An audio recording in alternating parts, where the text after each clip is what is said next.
प्रिय विद्यार्थियों, आज हम एक बार फिर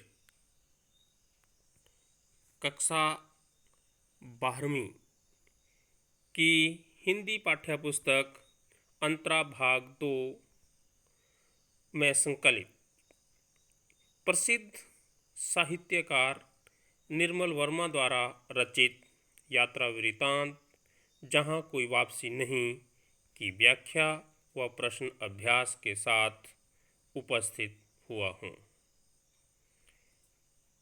प्रिय बच्चों,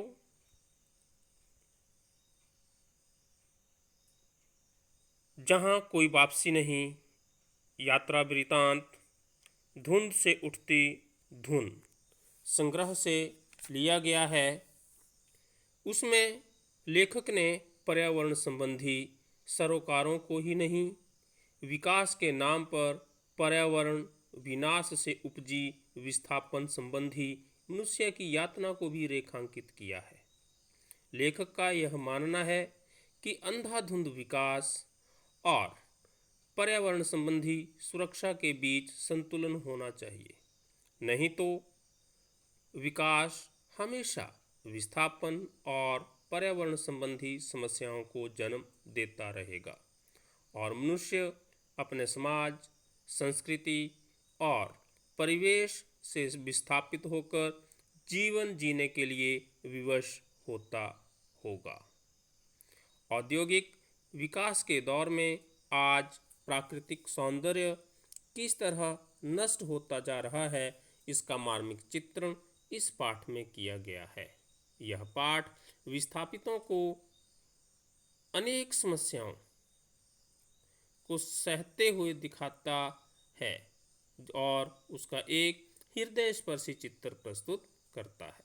इस सत्य को भी उद्घाटित करता है कि आधुनिक औद्योगिकरण की आंधी में सिर्फ मनुष्य ही नहीं उखड़ता, बल्कि उसका परिवेश, संस्कृति और आवास स्थल भी हमेशा के लिए नष्ट हो जाते हैं।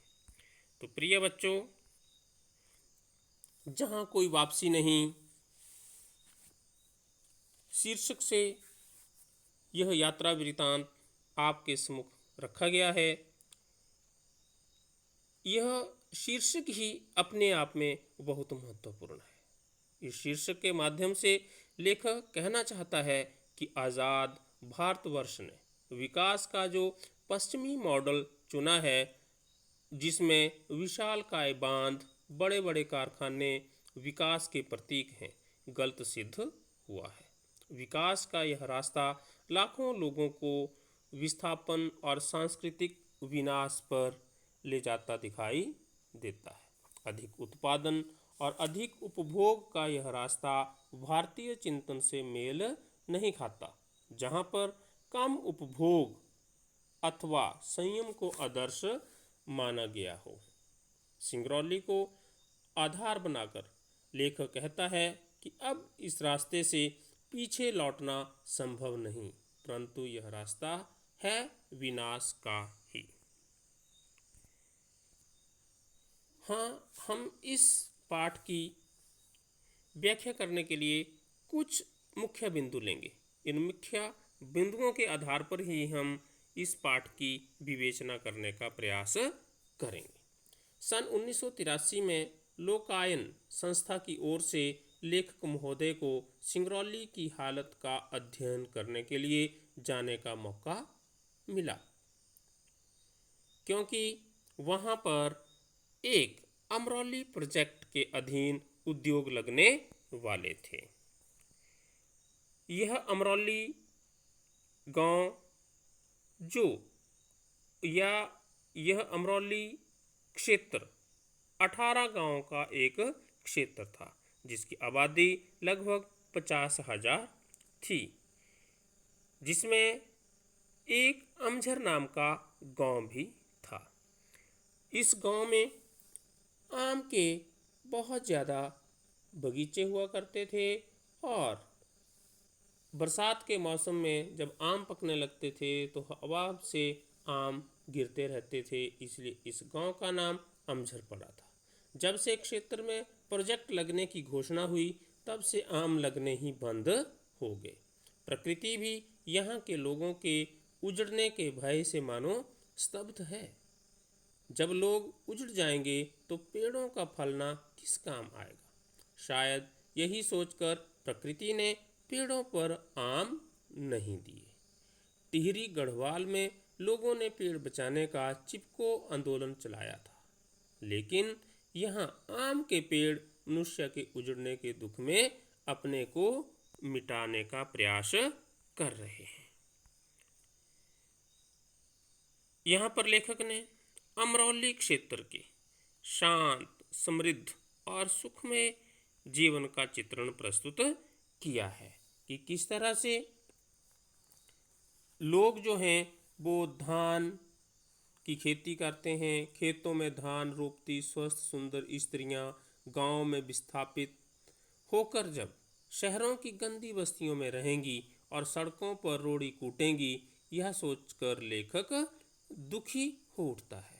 लेखक यह सोचता है कि इनकी आने वाली पीढ़ियों को तो ये पता ही नहीं होगा कि उनका एक समृद्ध गांव भी हुआ करता था,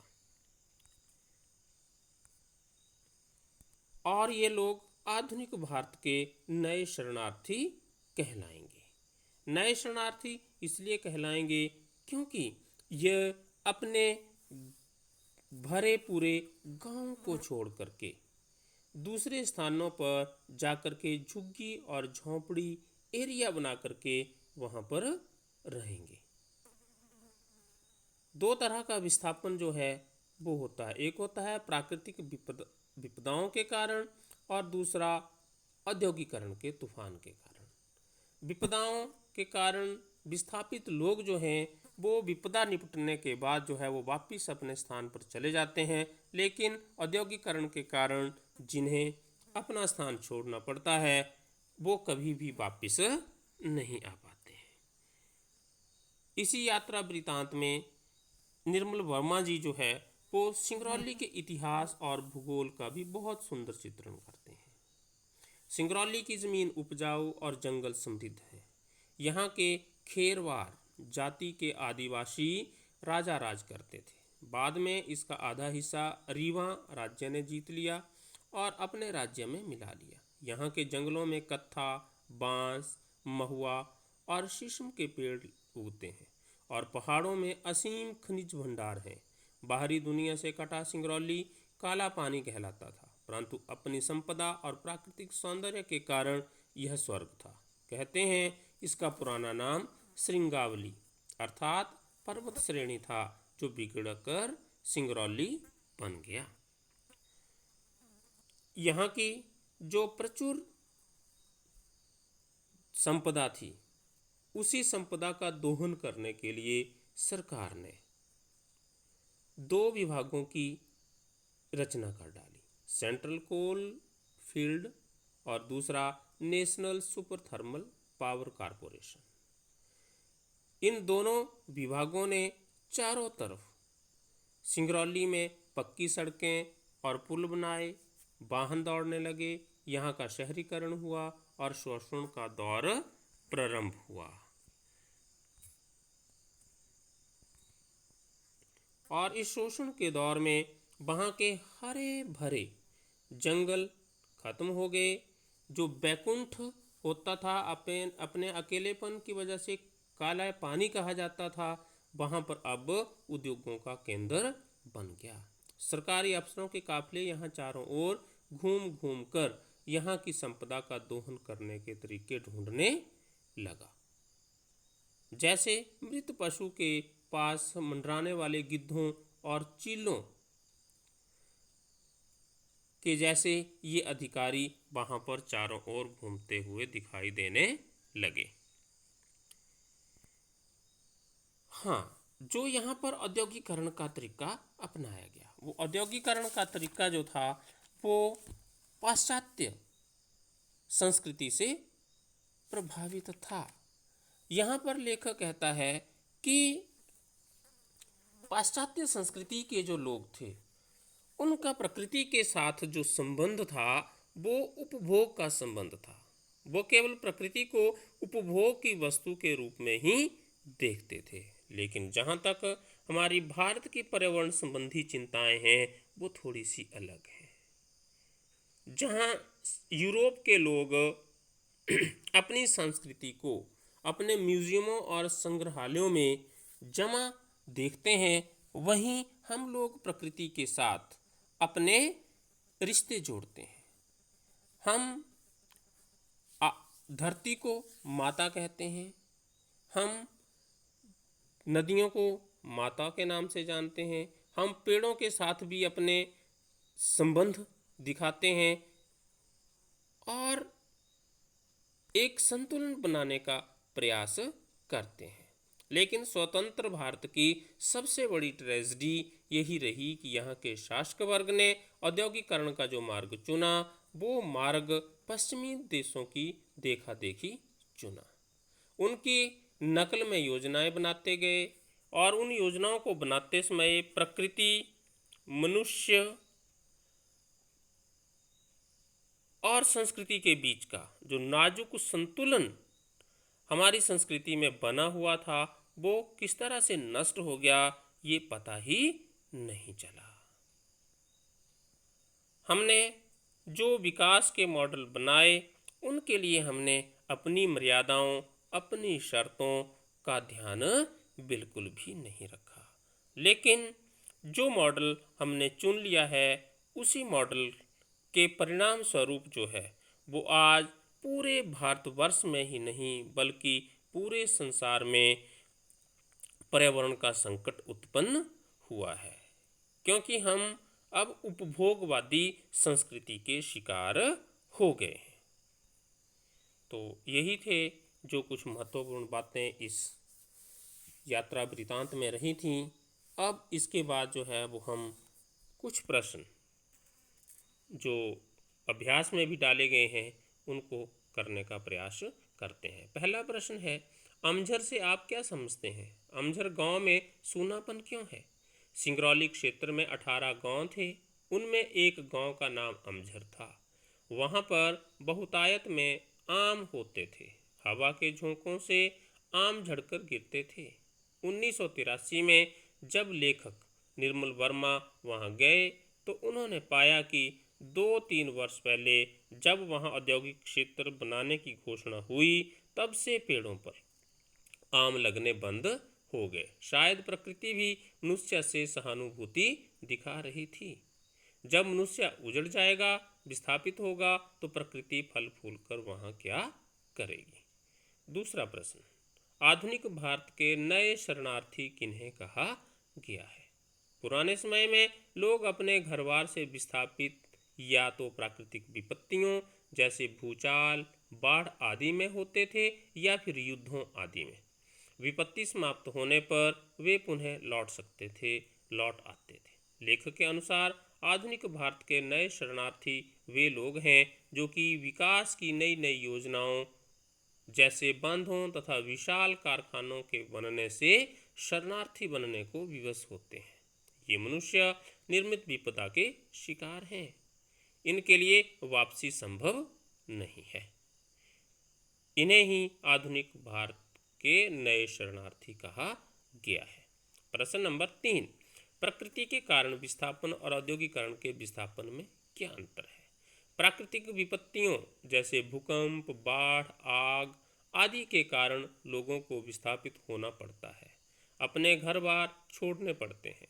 जब विपत्ति टल जाती है तब लोग वापस लौट आते हैं और पुनः निर्माण करते हैं, उनकी वापसी संभव होती है। औद्योगिक कारणों से विस्थापित लोगों को सदा के लिए विस्थापित होना पड़ता है, उनकी आजीविका के साधन छिन जाते हैं और रहन सहन बदल जाता है। नए स्थानों पर रहने के लिए मजबूर इन लोगों का सांस्कृतिक परिवेश भी नष्ट हो जाता है। प्रश्न नंबर 4, यूरोप और भारत की पर्यावरण संबंधी चिंताएं कैसे भिन्न है? यूरोप में पर्यावरण रक्षा का अर्थ है मनुष्य और उसके भूगोल के बीच संतुलन स्थापित करना। वे अपनी भौतिकवादी दृष्टि के कारण प्रकृति की पूजा नहीं करते बल्कि उसे उतना ही बचाए रखना चाहते हैं जितने से मानव जाति को हानि ना हो। उनके लिए प्रकृति मनुष्य के लिए है। उसके उपभोग के लिए है, इसलिए उसे बचाना चाहिए। भारत की प्रकृति विश्व की चिंता भावात्मक और सांस्कृतिक है। प्रकृति भी मनुष्य की तरह परमेश्वर का अंश है। दोनों का साथ साथ मिलकर रहना सुखकर है। इसलिए पर्यावरण रक्षा भौतिक कम और सांस्कृतिक प्रश्न ज़्यादा है। हम प्राकृतिक संतुलन नहीं, सहभागिता अथवा सहयोग को महत्व देते हैं। 5वां प्रश्न, लेखक के अनुसार स्वातंत्र्योत्तर भारत की सबसे बड़ी ट्रेजेडी क्या है? लेखक के अनुसार स्वतंत्र भारत की बागडोर जिन नेताओं के हाथ में आई वे वैचारिक दृष्टि से पश्चिमी विचारों से प्रभावित थे। उन्होंने कभी भी विकास का भारतीय मॉडल खोजने का प्रयास नहीं किया। पश्चिम का अधिक उत्पादन और अधिक उपभोग का मॉडल अपने लिए आदर्श मानकर चलते रहे। यह मॉडल हमारी सांस्कृतिक मान्यताओं के विपरीत पड़ता है, क्योंकि हम संयम और त्याग में सुख मानते हैं, भोग और संग्रह में नहीं। आज़ाद भारत की सबसे बड़ी ट्रेजेडी यही है कि भारत विश्व को नई जीवन प्रणाली दे सकता था, परंतु यह स्वयं पश्चिम का गुलाम बन बैठा। तो यही कुछ प्रश्न हमने आज करने थे वो किए। तो ये विद्यार्थियों, मैं दिनेश सहगल, प्रवक्ता हिंदी, राजकीय वरिष्ठ माध्यमिक पाठशाला लोहारली, जिला बिलासपुर, हिमाचल प्रदेश से आपके बीच इसको लेकर आया था। अगले अंक में हम अगला पाठ लेंगे। जय हिंद, जय हिमाचल।